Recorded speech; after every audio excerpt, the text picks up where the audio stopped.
สบายดีตอนเช้าเนาะสำหรับวันนี้เนาะทางกลุ่มสองที่นำเสนอเนาะก็อื่นกับเรียนทางปนางกงศรีเจริญมณีเนาะซึ่งเขาเป็นอาจารย์ประจำวิชาการสอนที่สอนเพื่อพัฒนาคนแนวความคิดเนาะฉะนั้นข้าพเจ้าแนะนำกลุ่มที่สองเนาะจะมีอยู่3ทางด้วยกันเนาะคือข้าพเจ้าเองไกรศักดิ์ พงษ์มาแสง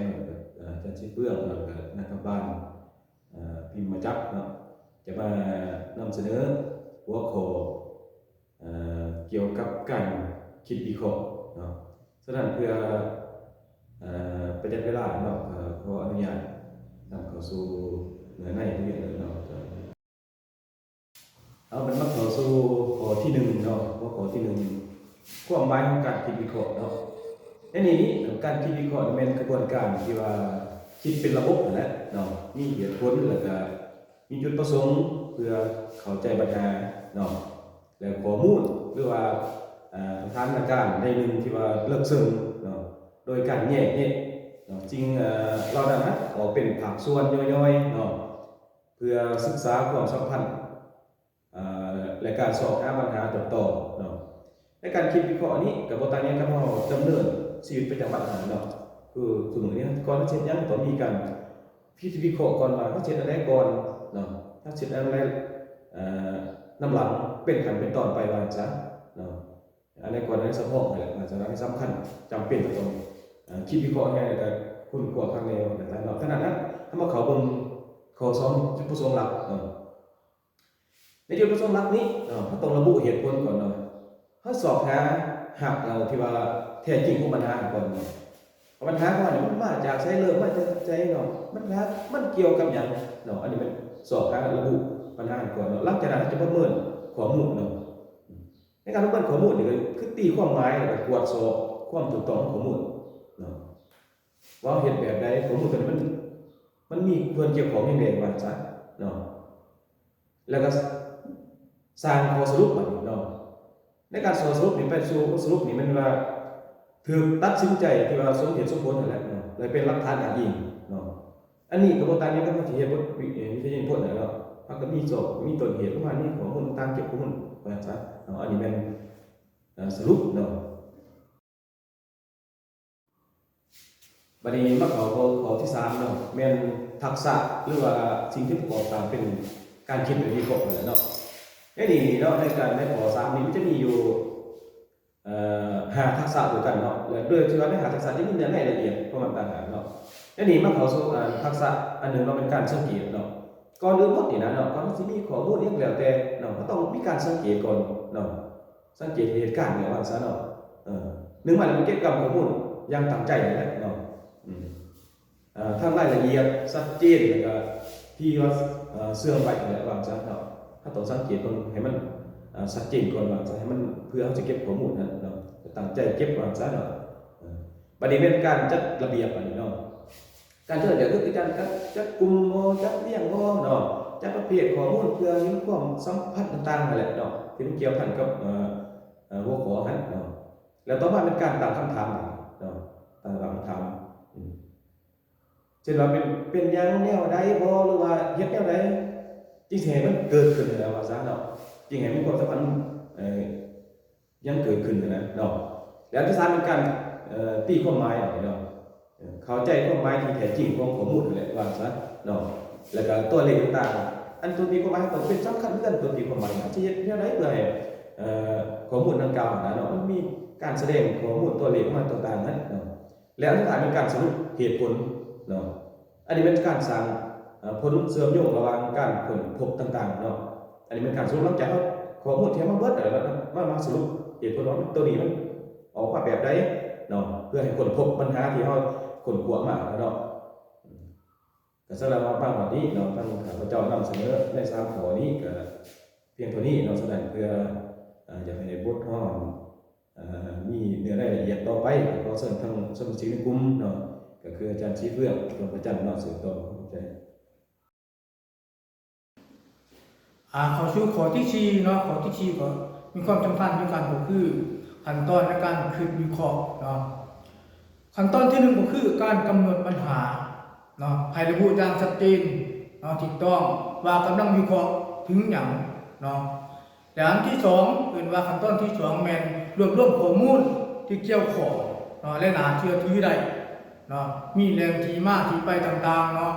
และขั้นตอนที่3การแยกส่วนเนาะแยกส่วนก็คือการแบ่งปัญหาออกเป็น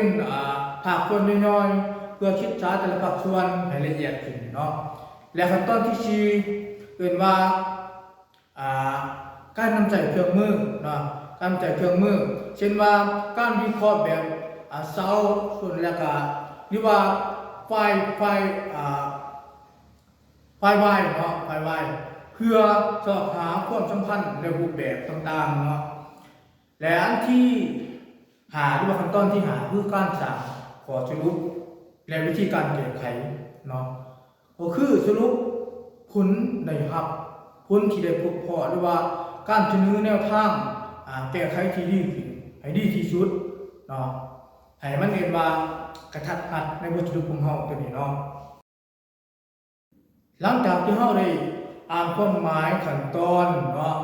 ออกมาเบิดแล้วจากนั้นเฮามาเบิ่งวิธีการสอนเพื่อพัฒนาการคิดวิเคราะห์เนาะฉะนั้นเฮาบอกว่าการสอนให้นักเรียนคิดวิเคราะห์แม่นกันเป็นว่าเปลี่ยนแปลงรูปแบบการสอนจากนิ่งให้การจดจำเนาะหรือว่าจดจำไปสู่การนิ่งให้การสอบถามการวิเคราะห์ที่ความหมายอย่างแท้จริงเนาะนี่คือว่ามันจะมีวิธีการสอนเหล่านี้จะส่งเสริมให้นักเรียนนี่เป็นว่ากลายเป็นผู้เรียนที่มีความตั้งใจชอบผู้หาคำถามที่เพื่อจะขึ้นเนาะอยากจะขึ้นฉะนั้นมาดูวิธีที่1ว่าเป็นวิธีการสอนลับเนาะวิธีการสอนลับเพื่อมีหลายเป็นว่ามียุทธศาสตร์ที่ครูอาจารย์เฮาสามารถนำใช้เพื่อส่งเสริมการคิดวิเคราะห์ในห้องเรียนมันจะมีในนี้ก่อนเนาะมันเนาะอันที่1นี่แม่นเป็นว่าการส่งเสริมการตั้งคำถามแบบเปิดเนาะแบบเปิดเฮาเห็นว่าเฮาได้ร่วมจำลองของนักศึกษากว้างขึ้นเนาะฉะนั้นครูอาจารย์ควรสร้างวัฒนธรรมที่นักเรียนรู้สึกว่าสะดวกสบายในการตอบคำถามที่เวลาอาจารย์ต้องตั้งคำถามขึ้นมาเนาะต้องใช้การค้นหาและการหาเหตุผลอย่างกว้างบ่จำกัดแนวคิดของเจ้าและต่อไปขออาจารย์คำบานขึ้นและงานต่อจากข้าพเจ้าเนาะที่ว่าจะมีหัวข้อต่อไปก็คือ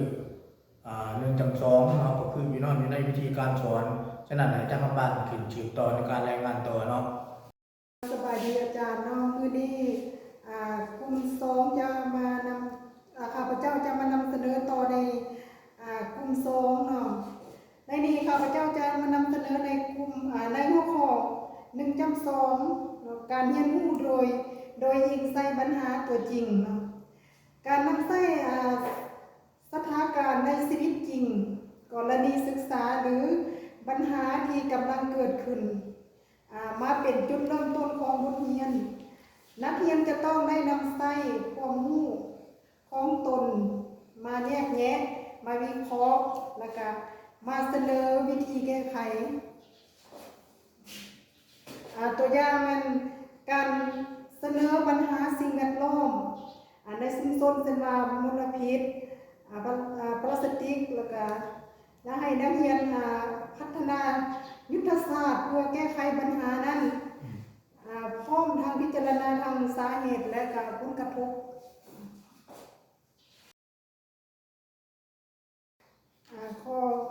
ข้อต่อไปข้อ1 จำ 3การสอนความสำคัญของของหลักฐานนี่แม่นสอนให้นักเรียนสามารถกำหนดแหล่งข้อมูลที่เชื่อถือได้การแยกแยะความแตกต่างระหว่าง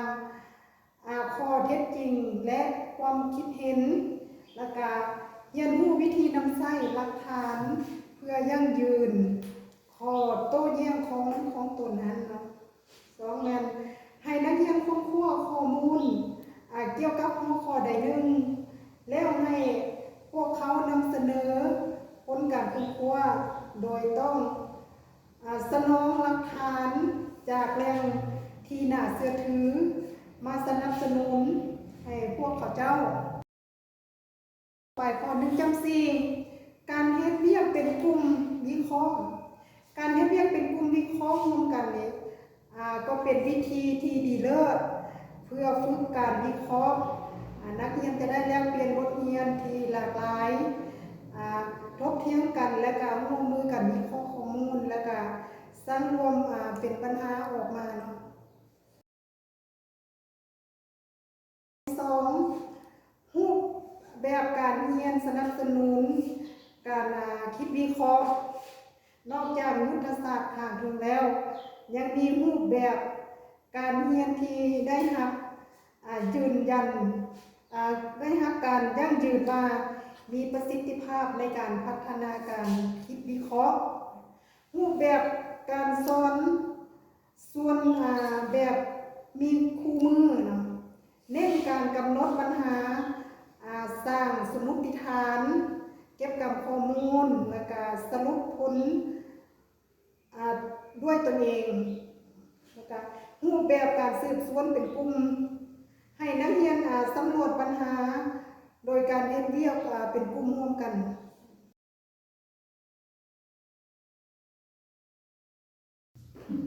ผ่านการรายงานมาวันนี้บริงานข้าพเจ้าคือว่าจบสมบูรณ์เนาะถ้าว่าครูอาจารย์หรือนักศึกษาในของเฮามียังถามจะมาถามได้เนาะเพื่อความชัดแจ้งในหัวข้อของข้าพเจ้าเนาะขอขอบใจ